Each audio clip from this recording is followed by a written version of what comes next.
जय हिंद साथियों। देखिए, हम लोग पिछले क्लास में बिहार सामान्य अध्ययन का क्लास स्टार्ट किए थे, जिसमें हम लोग फर्स्ट लेक्चर में यहाँ तक पढ़ चुके थे।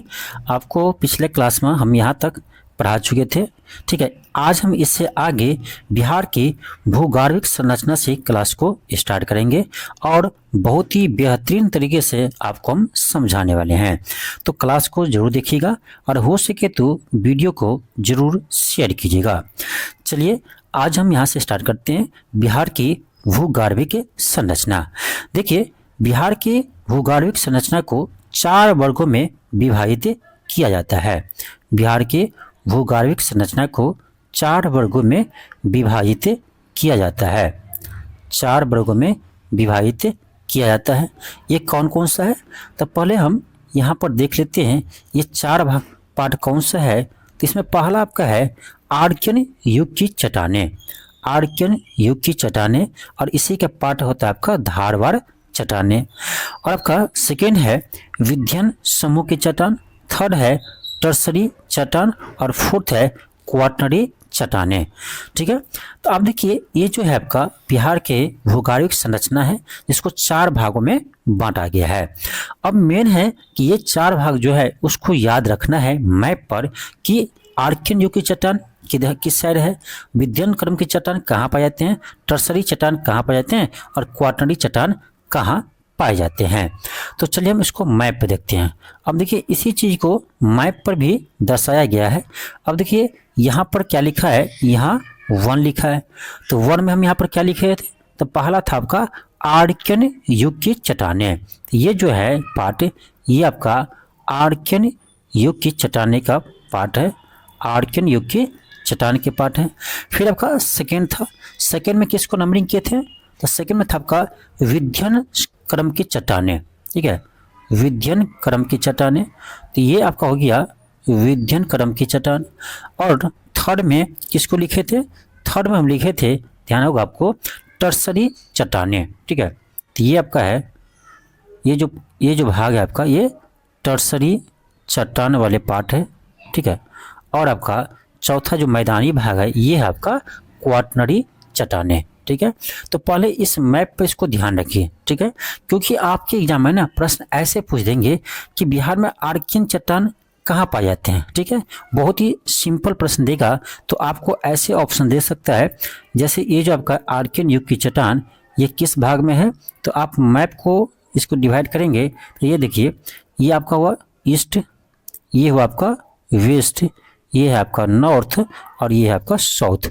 तो ये आर्कियन चट्टान जो है ना, आर्कियन चट्टान देखिएगा तो ये आपका आता है उत्तरी दक्षिणी भाग में। ठीक है, उत्तरी दक्षिणी भाग में आपका आर्कियन चट्टान आते हैं। विध्यन क्रम की चट्टान जो है ये बिहार के आपका यानी दक्षिणी, यहाँ कहे तो आपका दक्षिण पश्चिम दिशा में है। ठीक है, दक्षिण पश्चिम दिशा में है विध्यन क्रम की चट्टान। बात करें टर्सरी चट्टान का, ये कौन सा पार्ट आएगा? ये आपका आएगा यानी उत्तरी पश्चिमी भाग। उत्तरी पश्चिमी भाग में कौन सा चट्टान है? टर्सरी चट्टान है। तो इस तरह से प्रश्न भी बनते हैं। ये तो सिंपल प्रश्न हुआ। यदि इससे थोड़ा सा डीप क्वेश्चन पूछेगा तो आपसे ये पूछेगा कि बताओ आर्कियन चट्टान जो है वो किस जिले में पाए जाते हैं, बिहार के किस जिले में आर्कियन युग की चट्टान मिलते हैं, या बिहार के किस जिले में जो है वो आपका विध्यन क्रम के चट्टान मिलते हैं या टर्सरी क्रम के चट्टान मिलते हैं। और यहाँ से क्वेश्चन आया भी है बीपीएससी एग्जाम में, और मैच द कॉलम में एक प्रश्न आया था।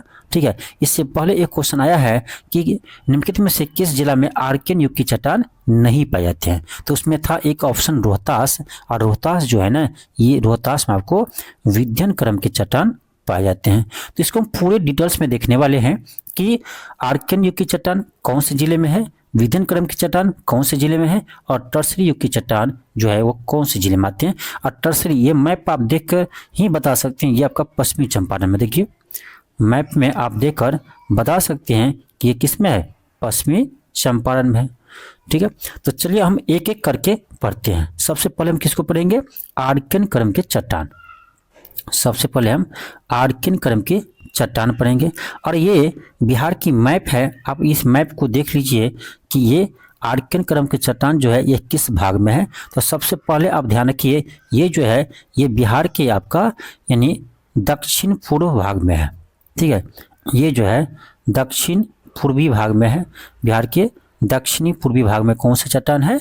तो आर्कियन क्रम की चट्टान है। पहली पॉइंट। अब चलिए हम देखते हैं इसमें कौन कौन से जिला आते हैं। ठीक है, कौन कौन से जिले आते हैं। यहाँ देखिए, यहाँ हम लिखें आर्कियन क्रम, आर्कियन युग की चट्टान। अब देखिए आर्कियन युग की चट्टान जो है ना, उसको दो भाग में बांटती है। ठीक है, इसको दो भाग में बांटा जाता है। पहले समझिए कि आर्कियन क्रम की चट्टान का निर्माण कैसे हुआ है। तो ये देखो, ये पृथ्वी की तरल अवस्था से, ठीक है, पृथ्वी की तरल अवस्था से जब ये ठोस बना, ठीक है, तरल अवस्था किसमें परिवर्तित हुआ? ठोस में, तब आपको आर्कियन युग की चट्टान का निर्माण होता है। ठीक है, यानी पृथ्वी के तरल अवस्था से ठोस में परिवर्तन हुआ और जिससे जिस युग की चट्टान का निर्माण हुआ उसको कहते हैं आर्कियन युग की चट्टान। अब देखिए, बिहार में आर्कियन युग की चट्टान को ना दो भाग में बांटा गया है। एक आपका है आर्कियन क्रम की चट्टान और दूसरा है आपका धारवाड़ क्रम की चट्टान। धारवाड़ क्रम की चट्टान। अब देखिए, इस दोनों में आपको ध्यान रखना पड़ेगा कि आर्कियन क्रम की चट्टान कौन से जिले में पाए जाते हैं और धारवाड़ क्रम की चट्टान कौन से जिले में पाए जाते हैं। ठीक है, इसको भी आपको याद रखना है। तो हम पहले देखेंगे आर्कियन क्रम की चट्टान। तो ये आपका गया, मुंगेर, शेखपुरा, राजगीर जिला में, ठीक है, गया, मुंगेर, शेखपुरा, राजगीर जिला में है। और धारवाड़ क्रम जो है चट्टान है वो है आपका मुंगेर, जमुई, नवादा, खड़गपुर की पहाड़ियाँ और बिहार शरीफ। ये जो है यहाँ पर आपको धारवाड़ क्रम की चट्टानें मिलती है, जबकि आर्कियन क्रम की चट्टान गया, मुंगेर, शेखपुरा, राजगीर में मिलती है। इसको आपको याद रखना है। ठीक है, अब देखिए, अब बात हुआ कि ये आपका धारवाड़ क्रम की जो चट्टान है वहाँ पर कौन से खनिज मिलते हैं। तो इसमें देखो स्लेट, क्वार्जाइट, फिलाइट और ग्रेनाइट और नीस अब्रक। ठीक है, यानी ग्रेनाइट, अब्रक ये सब जो है ये सभी आपका धारवाड़ क्रम के चट्टान में मिलते हैं। ठीक है, इसको आप ध्यान रखिएगा। तो सबसे पहले था आपका आर्कियन क्रम की चट्टानें। अब यहाँ तो आप देख ही लिए और इसको ना मैप पर ध्यान रखना है। सबसे बड़ी बात है कि आपको इसको मैप पर याद रखना है कि कहाँ पर ये पाए जाते हैं। तो बस यही पार्ट आपका आर्कियन क्रम के चट्टान का, ठीक है, यही पार्ट है। ठीक है, ये फर्स्ट आपका हो गया। अब हम लोग देखेंगे सेकेंड जो है आपका विध्यन समूह के चट्टानें, यानी विध्यन क्रम की चट्टान जो है। देखिए, विध्यन क्रम की चट्टान जो है ये है आपका कैमूर और रोहतास जिले में पाए जाते हैं। विध्यन क्रम की चट्टान जो है वो आपका कैमूर और रोहतास जिला में पाए जाते हैं। चलो इसको हम पहले मैप पर देखते हैं। ठीक है, ऐसे मैप के थ्रू मुझे याद रखना है तो मैप के थ्रू ही पढ़ेंगे। अब देखिए, ये जो सेकेंड बनाया गया है ये क्या है? यही आपका है विध्यन क्रम की चट्टान। ठीक है, यही है आपका विध्यन क्रम की चट्टान। अब देखिए, आप मैप में यदि आप देखेंगे बिहार के मैप में तो यहाँ पर आपका कौन सा जिला है? तो यहाँ पर आपको कैमूर और रोहतास जिला ही मिलेगा। यहाँ पर आपको कैमूर और रोहतास जिला मिलेगा। तो ये याद रखना बहुत आसान है। ठीक है, तो ये आप देखिएगा बिहार के कौन से भाग में है। तो ये बिहार के आपका हो जाएगा, यानी ये होगा आपका पश्चिम भाग और ये आपका दक्षिण भाग। तो ये आपका होगा दक्षिण पश्चिमी भाग में है, बिहार के दक्षिण पश्चिमी भाग में है कौन? तो ये आपका यानी विध्यन क्रम की चट्टान है। विध्यन क्रम की चट्टान कहाँ पर है? तो ये बिहार के दक्षिणी पश्चिमी भाग में है, दक्षिणी पश्चिमी भाग में है। तो बस मैप से ध्यान रखिए। ठीक है, ये आपको डायरेक्शन ऑटोमेटिक आ जाएगा जब भी आपको मैप पर याद रहेगा तो। ठीक है, तो बस मैप पे ध्यान रखिए। यहाँ पाया जाता है आपका विध्यन क्रम की चट्टानें कैमूर और रोहतास जिला में। और आपको पता ही होगा कि रोहतास जो है, रोहतास में डालमिया नगर है जो सीमेंट की फैक्ट्री है। तो सीमेंट का भी उत्पादन कहाँ होता है आपका? तो रोहतास में होता है, डालमिया नगर में। तो ये जो आपका है विध्यन क्रम की चट्टान, वहाँ पर क्या पाए जाते खनिज में? तो ध्यान रखिएगा, विध्यन क्रम की चट्टान यानी कैमूर और रोहतास में क्या पाए जाते हैं, तो चूना पत्थर। और यहाँ से भी प्रश्न आया हुआ था एग्जाम में कि भाई साहब कि चूना पत्थर बिहार के किस जिला में पाए जाते हैं, तो कैमूर में। ठीक है, तो यहाँ से क्वेश्चन आया हुआ है। तो चूना पत्थर हो गया आपका, चूना पत्थर हुआ, फिर आपका बालुआ पत्थर। ठीक है, बालुआ पत्थर, तो ये जो है आपका ये बिहार में मिलते हैं कहाँ पर, तो रोहतास और कैमूर वाले क्षेत्र में। फिर आपका पैराइट्स, पैराइट्स का उत्पादन भी आपका रोहतास सबसे आगे है। तो ये सभी खनिज का उत्पादन आपका कहाँ होता है, तो ये होता है आपका विंध्यन क्रम की चट्टान में, यानी कैमूर और रोहतास में। याद रहेगा, बिल्कुल आपको याद रखना है। और हम बहुत ही बेसिक्स आपको समझा रहे हैं, छोटा क्लास करवाएंगे लेकिन आपको हम बहुत ही अच्छे से आपको समझाएंगे। ठीक है, तो ये हो आपका विंध्यन क्रम की चट्टान। तो विंध्यन क्रम की चट्टान में क्या पाए जाते हैं, चूना पत्थर, बलुआ पत्थर, पैराइट्स। मेन ध्यान रखिएगा पैराइट्स, और पैराइट्स का उत्पादन सबसे अधिक रोहतास में होता है। ठीक है, अब चलिए देखते हैं और भी कुछ पॉइंट इससे है। तो ये हुआ आपका, और यहाँ पर आपका अवसादी चट्टानें पाए जाते हैं। ठीक है, विंध्यन क्रम की समूह में कैसी चट्टान मिलती हैं, अवसादी चट्टान, तो इसको भी ध्यान रखिएगा। और बिहार के पश्चिमी क्षेत्र में कैमूर के पठार भी कहते हैं, किसको, विंध्यन समूह को। जो विंध्यन क्रम की चट्टान है उसको हम बिहार के पश्चिमी भाग में क्या कहते हैं, कैमूर के पठार कहते हैं। या क्वेश्चन आपसे एग्जाम में ये भी पूछ सकते हैं कि कैमूर का जो पठार है वो किसका भाग है। ठीक है, ऑप्शन दे देगा टर्सरी चट्टानें, क्वाटरनरी चट्टानें, विंध्यन क्रम की चट्टानें। तो क्या कहेंगे, विंध्यन क्रम की चट्टानें। तो विंध्यन क्रम की चट्टानें के भाग ही आपका है कौन सा, तो ये कैमूर का पठार। याद रहेगा। ठीक है, बहुत ही अच्छे से आपको हम समझा रहे हैं। ठीक है, तो अब चलिए अगला हम देखते हैं। अगला है मेरा टर्सरी चट्टानें। ठीक है, अगला आपका है टर्सरी चट्टानें। चलो पहले मैप पर हम देखते हैं कि ये टर्सरी चट्टान कहाँ पर है, टर्सरी चट्टान कहाँ पर है। अब यहाँ पर देखिए मैप पर, ये बिहार की मैप है और ये यहाँ देखो 3 लिख दिए हैं, ये टर्सरी चट्टान है।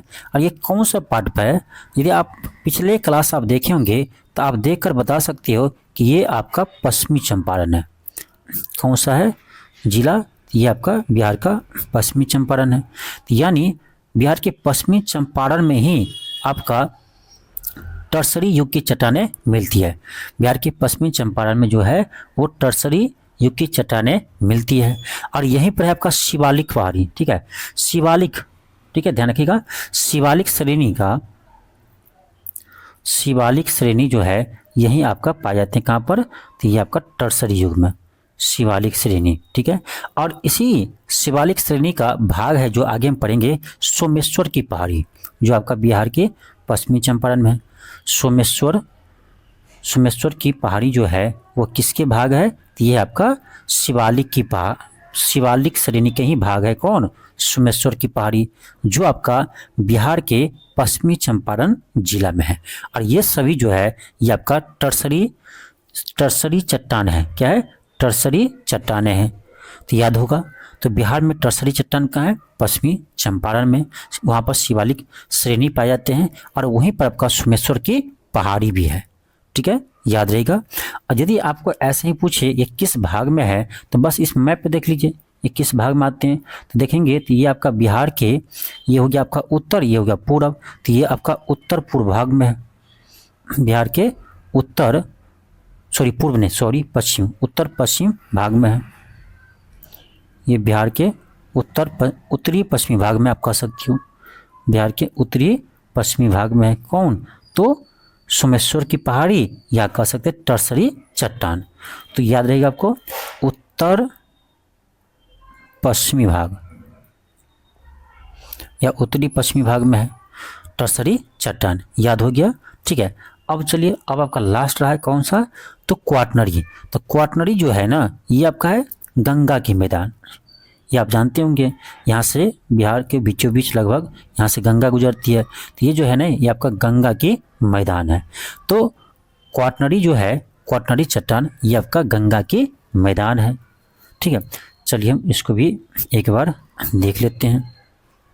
तो हम लोग क्या देखे, टर्सरी चट्टान अभी देखिए, टर्सरी चट्टान जहाँ पर आपका शिवालिक श्रेणी है, ठीक है। इसका निर्माण हुआ आपका सोनोजोइक टाइम में, ठीक है, सोनोजोइक टाइम में आपका शिवालिक श्रेणी का निर्माण हुआ है, ठीक है। और यहाँ अवसादी चट्टान मिलते हैं, यहाँ पेट्रोलियम और प्राकृतिक गैस भी पाए जाते हैं। तो आपसे क्वेश्चन पूछ सकता है कि बिहार में पेट्रोलियम या प्राकृतिक गैस के भंडार की संभावना कहाँ पर है, तो टर्सरी चट्टान में। अब फिर आपका है क्वाटरनरी चट्टान। क्वाटरनरी चट्टान, क्वाटरनरी चट्टान में गंगा का मैदान का निर्माण हुआ है, ठीक है, इसको आप ध्यान रखिएगा।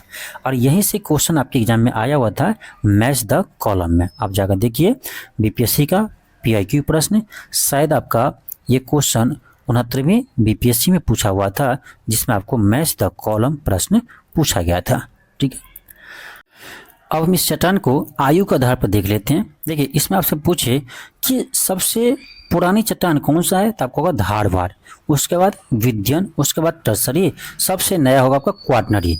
तो आपसे पूछे इसमें सबसे नई चट्टान कौन सी है, तो आपको होगा क्वाटरनरी। सबसे पुरानी तो धारवाड़।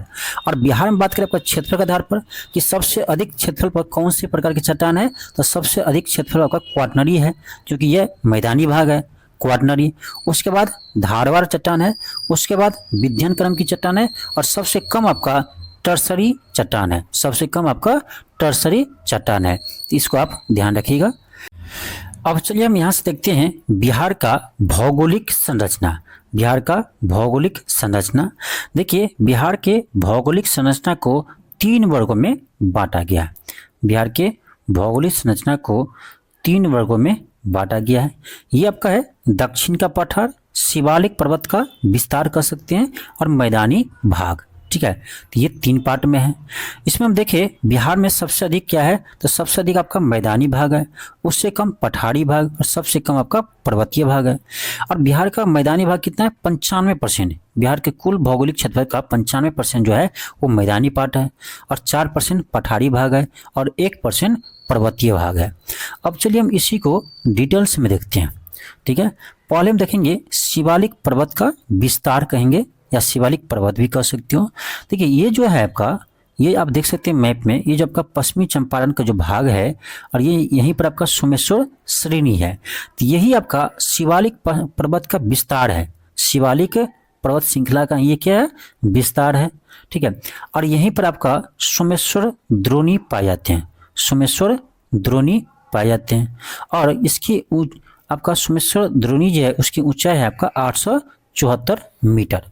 ध्यान रखिएगा, सोमेश्वर श्रेणी की ऊंचाई है आपका 874 मीटर, उसको आप ध्यान रखिएगा, ठीक है, उसको आपको ध्यान रखना है। 874 मीटर है। और ये जो आपका शिवालिक पर्वत का विस्तार वाला भाग जो है, इसका कुल देखे क्षेत्रफल, तो ये आपका है 932 वर्ग किलोमीटर है, कुल क्षेत्रफल 932 वर्ग किलोमीटर, ठीक है।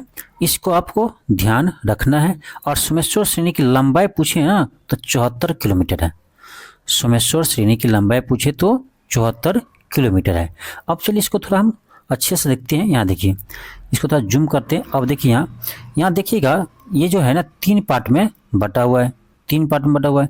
और सबसे नीचे आप देखते हैं, ये जो पार्ट है आपका सबसे नीचे, इसको हम कहते हैं रामनगर दून घाटी। क्या कहते हैं, रामनगर दून घाटी, जिसकी ऊंचाई 240 मीटर है, लंबाई 32 किलोमीटर है, चौड़ाई आपका 8 किलोमीटर है, ठीक है। इसको आपको ध्यान रखना है, रामनगर दून घाटी। उसके ऊपर चलेंगे तो यहाँ पर आपका आता है हड़का दून घाटी। कौन सा है, हड़का दून घाटी, ठीक है। और उसके ऊपर जाएंगे तब है आपका सोमेश्वर श्रेणी। उसके ऊपर क्या है, सोमेश्वर श्रेणी है। तो इसको क्रम में आप ध्यान रखिएगा, ठीक है। इसको अपना इस क्रम में आप ध्यान रखिएगा, क्योंकि यहाँ से क्वेश्चन आ सकते हैं। दून घाटी, उसके ऊपर हड़क्का दून घाटी, और सबसे ऊपर आपका है सोमेश्वर श्रेणी।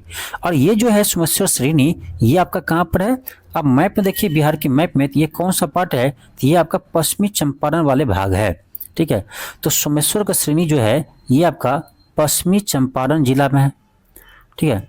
पश्चिमी चंपारण जिला में ये फैला हुआ, इसका विस्तार कहाँ है, तो पश्चिमी चंपारण जिला में है, ठीक है। पश्चिमी चंपारण जिला में सोमेश्वर श्रेणी। तो याद रखिएगा, यहाँ से प्रश्न आपके एग्जाम में आते हैं, यहाँ से प्रश्न आपके एग्जाम में आते हैं। ठीक है। और ये जो है आपका रामनगर दून घाटी वो भी आपका वहीं पर है, ठीक है। तो इसका क्रम ध्यान रखिएगा, रामनगर दून घाटी, फिर आपका है हड़का दून घाटी, फिर आपका है सोमेश्वर श्रेणी, ठीक है। और ये जो आपका थारू जनजाति है ये आपका सोमेश्वर श्रेणी में ही पाए जाते हैं, ठीक है। सोमेश्वर श्रेणी जो है वहाँ पर कैसे कौन सी जनजाति पाए जाते हैं, थारू जनजाति, यहाँ से भी क्वेश्चन आए हुए हैं, ठीक है। तो इसको आप ध्यान रखिएगा। अब हम चलिए देखते हैं एक चीज़ हम देखते हैं यहाँ पर कुछ आपका दर्रा है, ठीक है। यहीं पर आपका कुछ दर्रा है, जैसे आपका सोमेश्वर दर्रा, फिर आपका है भिखना थोड़ी दर्रा, क्या है यह है भिखना थोड़ी दर्रा। तो सोमेश्वर दर्रा और भिखना थोड़ी दर्रा ये आपका कूदी नदी पर पाए जाते हैं, ठीक है। यानी ये जो है ना वो कूदी नदी पर है, या कह सकते हैं कूदी नदी के द्वारा निर्माण हुआ है आपका सोमेश्वर दर्रा और भिखना थोड़ी दर्रा को, ठीक है। भिखना थोड़ी दर्रा और सोमेश्वर दर्रा जो है ये आपका कूदी नदी पर निर्मित है, या कह सकते हैं कूदी नदी द्वारा निर्मित हुआ है, कूदी नदी द्वारा निर्मित हुआ है। कौन सा, तो सोमेश्वर दर्रा और भिखना थोड़ी दर्रा। फिर आपका एक है गरवा दर्रा, गरवा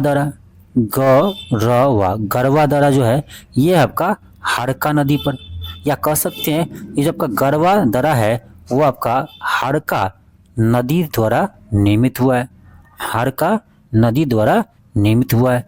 या हड़का नदी को हरदा नदी भी कहते हैं, ध्यान रखना, ठीक है। कहीं कहीं आपको हड़का नदी मिलेगा या हरदा नदी मिलेगा, ठीक है। तो दोनों ध्यान रखिए, उसी का नाम है, हड़का नदी कहिए या हरदा नदी, ठीक है। तो ये जो है आपका हड़का नदी पर है, कौन सा, गरवा नदी लिख दिए, गरवा दर्रा होगा ना, सॉरी। ये जो आपका गरवा दर्रा है वो किस नदी द्वारा निर्मित हुआ है, तो हड़का नदी द्वारा निर्मित हुआ है, ठीक है। उसको आप ध्यान रखिएगा, गरवा दर्रा। और आपका मरमात दर्रा जो है ये भी आपका हड़का नदी द्वारा ही निर्मित हुआ है। तो इस चारों पॉइंट को आप ध्यान रखिएगा, ठीक है। हाँ, इसका पीडीएफ आप लेना चाहते हैं तो पीडीएफ भी आपको मिल जाएगा, जिसमें आपको पूरी अच्छे से आप पढ़ सकते हो, रिवाइज कर सकते हो, ठीक है। क्योंकि मैं क्लास करवा दूंगा तो आपको सारा चीज़ समझ में आ जाएगा कि कहाँ पर क्या लिखा हुआ है, ठीक है। तो अब आपको ये पीडीएफ इन खरीदने में फ़ायदा यह है कि आपको पढ़ने में आसानी होगा, क्योंकि मैं तो क्लास करवा रखा हूँ, तो आपको पीडीएफ वीडियो में आप पढ़ लीजिएगा, उसके बाद आप पीडीएफ से रिवाइज कर लीजिएगा, ठीक है। पीडीएफ से क्या कीजिएगा, रिवाइज कर लीजिएगा। तो ये पीडीएफ आपको मिल जाएगा LK क्लासेस ऐप पर, ठीक है, LK क्लासेस ऐप पर मिल जाएगा, ठीक है। और ये इसका प्राइस भी आपको बता देते हैं, 49 आपको लगेगा। 49 में ये सभी विषय बिहार का, हिस्ट्री, पॉलिटी, ज्योग्राफी सब आपको मिल जाएगा, ठीक है। तो इसको आप परचेज कर सकते हो। कहाँ पर थे हम, ये हम देख चुके हैं। अब हम चलेंगे कहाँ पर, मैदानी भाग में। शिवालिक पार्ट देख लिए, अब हम चलेंगे कहाँ पर, मैदानी भाग में चलेंगे, ठीक है। अब देखिए मैदानी भाग जो है बिहार का, तो ये जो है आपका टोटल 90,650 वर्ग किलोमीटर में फैला हुआ है। बिहार की मैदानी भाग जो है वो आपका 90,650 वर्ग किलोमीटर फैला हुआ है। और जबकि आपको पता ही होगा कि बिहार का कुल क्षेत्रफल है कितना, तो ये आपका 94,163 वर्ग किलोमीटर है। 94,163 वर्ग किलोमीटर बिहार का क्षेत्रफल है। उसमें से 90,500 वर्ग किलोमीटर क्या है, मैदानी भाग ही है। हम उसी लिए वहाँ पर बताए थे आपको कि 95% भाग पर क्या है, तो मैदानी भाग है बिहार में, ठीक है। तो इस क्षेत्रफल को आप याद रख सकते हो। अब चले देखते हैं जो बिहार का आपका मैदानी भाग है, इसको देखो 2 भागों में बांटा जाता है। अब बिहार को गौर से देखिएगा मैप में ना, बिहार के मैप पर आप गौर से देखिएगा तो ये जो बिहार है आपका, इस बिहार को लगभग बीचों बीच से बांटता है कौन, गंगा नदी। ये जो बिहार है ना, इस बिहार के लगभग बीचों बीच से होकर गुजरती है कौन, गंगा नदी। और यही गंगा नदी जो है ना बिहार को 2 भागों में बांट देती है। एक है आपका उत्तरी गंगा का मैदान, और इस साइड का आपको हो गया दक्षिणी गंगा की मैदान। यानी सिंपल बात है, गंगा नदी के उत्तर में जो क्षेत्र है उसको कहेंगे हम उत्तरी गंगा का मैदान, और गंगा नदी के दक्षिण में जो क्षेत्र है उसको हम कहेंगे दक्षिणी गंगा का मैदान, ठीक है। अब इसमें हम करेक्ट देखें कि उत्तरी गंगा के मैदान में कितना % भूभाग है, तो ये आपका लगभग 64% है। 64% आपका उत्तरी गंगा के मैदान में है, और ये आपका कितना हो जाएगा 64, 100 में से 64 घट जाएगा, कितना आएगा 36 आएगा।